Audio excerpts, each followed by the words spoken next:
Good morning, folks. It's Diamond with the Oppenheimer Ranch Project, Magnetic Reversal News, and Shinrin Yoku, bringing you a grand solar minimum update. Yes, Saturday, November 7th, around noon, Mountain Time, 2020. Blizzard conditions are setting in Montana as we make the podcast. But the big story, Sierra prepares for the first snow of the season. Keep calm. It's snow time. It's coming down. That's a pretty picture, Valina. I know, look at this. I'm still waiting to have my snowball fight, but we are getting closer. Take a look at this. This is the first time all day that we are actually seeing the snow stick to the ground, and we're expecting a lot more to come this weekend. It's beginning to look a lot like, well, November. It's time. It's almost Thanksgiving. So it shouldn't be 90 degrees at Thanksgiving. Snow finally falling from the sky, bringing the first potential storm of the season, catching some off guard. Short shirt and thongs. I love to see it. I like to visit it, and I like to... Catching them off guard, unless they watch our channel. Up to 2 feet expected in the local mountains. That's quite a bit.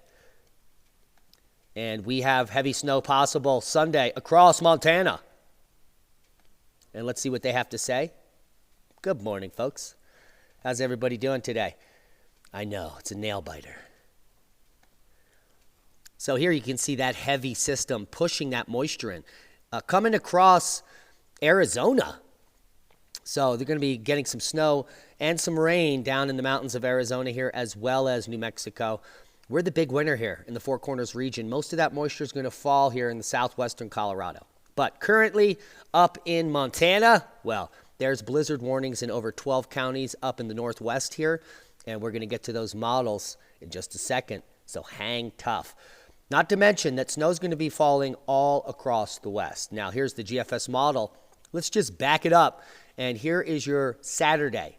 So your Saturday is going to be light snow moving in, and Saturday night here in those blizzard regions into Montana, while snow is currently falling at the high elevations in the southwest portion of the state of Colorado. You can see that snow rapidly develop over 18 inches through tonight into tomorrow morning, while heavy snow moves down into the Sierras during the day Sunday. Here's Sunday evening and Monday morning. So by Monday morning, there should be heavy accumulations up to a foot along the entire ridge of the Sierras. Most of Oregon here in the mountains picking up snow. The entire state of Idaho picking up snow in the mountainous regions. All of Montana pretty much except for the southeast picking up snow. And all of the high mountains of the Rockies. Snow, snow, and more snow. Then a second event on Monday adds insult to injury to those regions and bringing snow to the Midwest, including a large swath of snow in southern Minnesota and northwestern Iowa. So those are the models, and this brings us just through to Wednesday. So these models are probably pretty tight.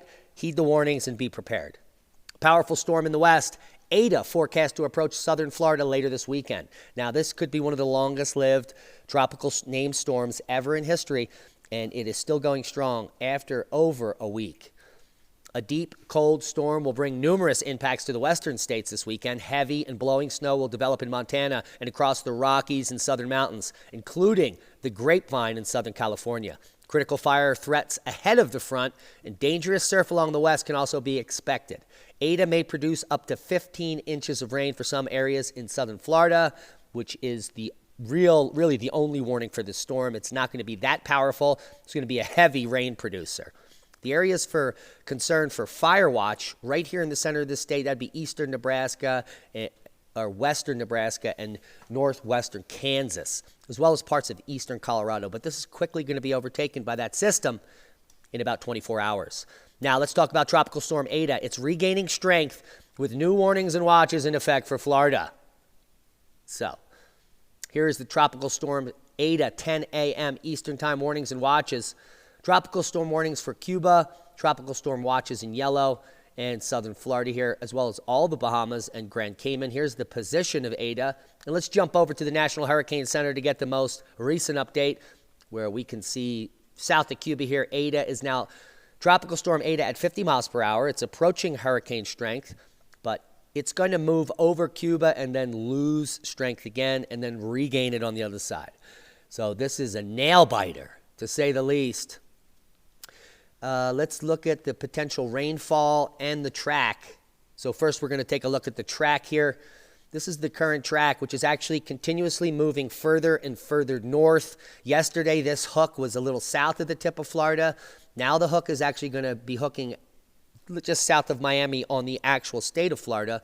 So heed those warnings, because typically most of the rain bands are going to be falling to the north and the east of this system.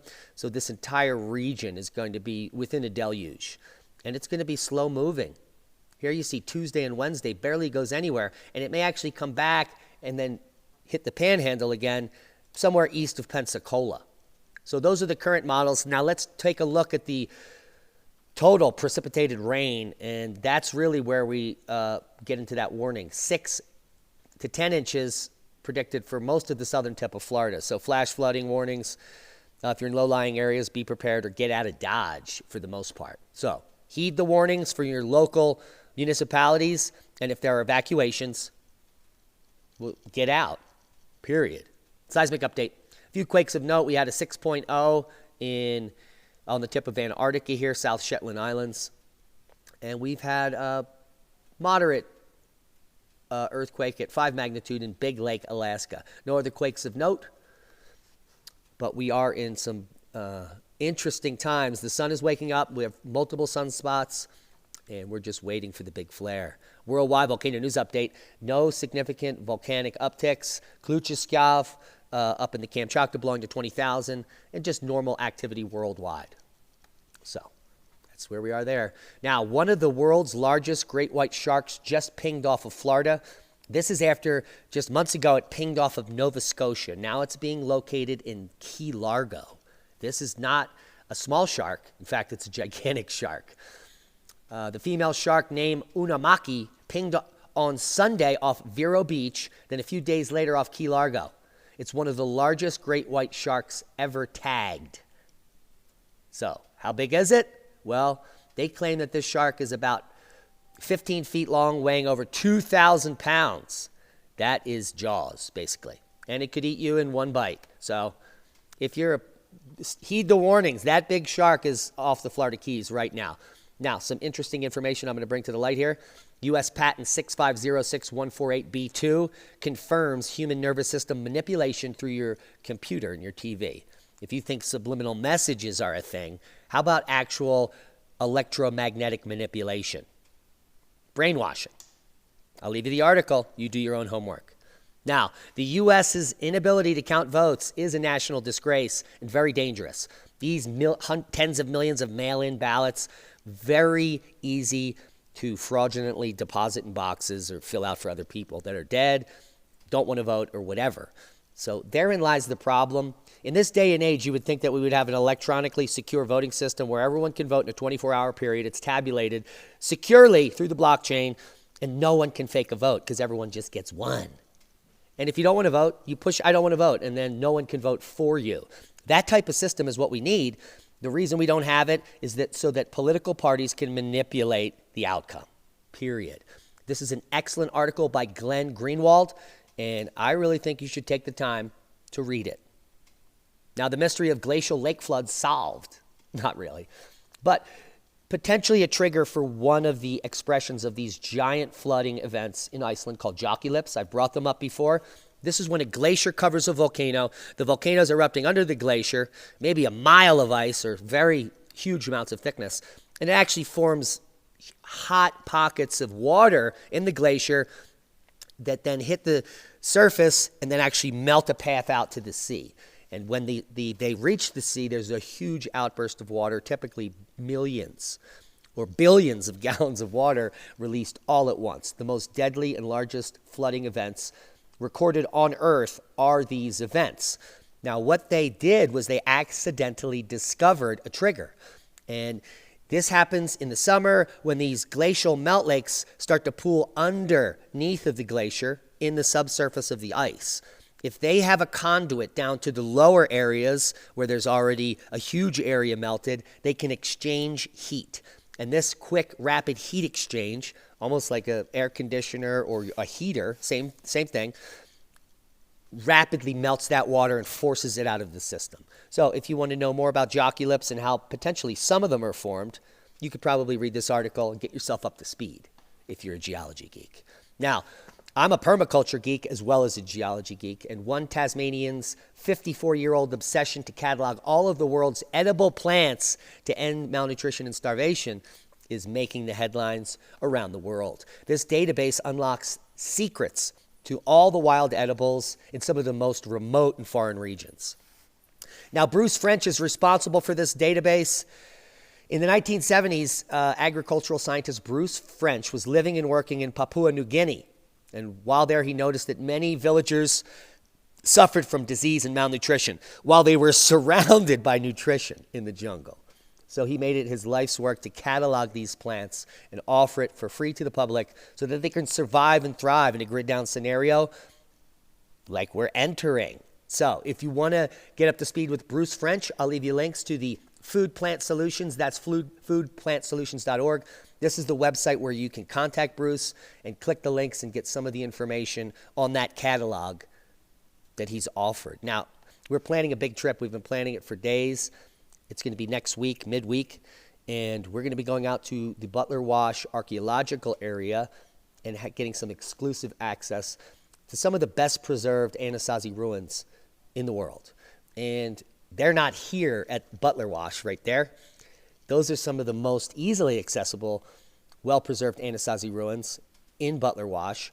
But just west of there on Cedar Mesa in a little bit more remote area, maybe 50, 60 miles into the desert away from a city, we will be exploring several canyons where some of the best preserved archaeological Anasazi communities still sit untouched in the wilderness. We'll be bringing that to you all next week, Wednesday and Thursday, so stay tuned for that. Hope you got something out of the video. Blizzard warnings and watches, yes, in 1, 2, 3, 4, 5, 6, 7, 8, 9, 10 counties in Montana, almost the entire state under winter storm warning and watch. There are 10 states in the West Coast with winter storm warnings and watches, and the snow is falling heavily. Hope you got something out of the video. Prepare now for what is eventually going to be, well, not such a good end of the year. We love each and every one of you. Thanks to our one-time donors. Breathe, meditate. Shinrin Yoku. This too shall pass. We love you. Be safe.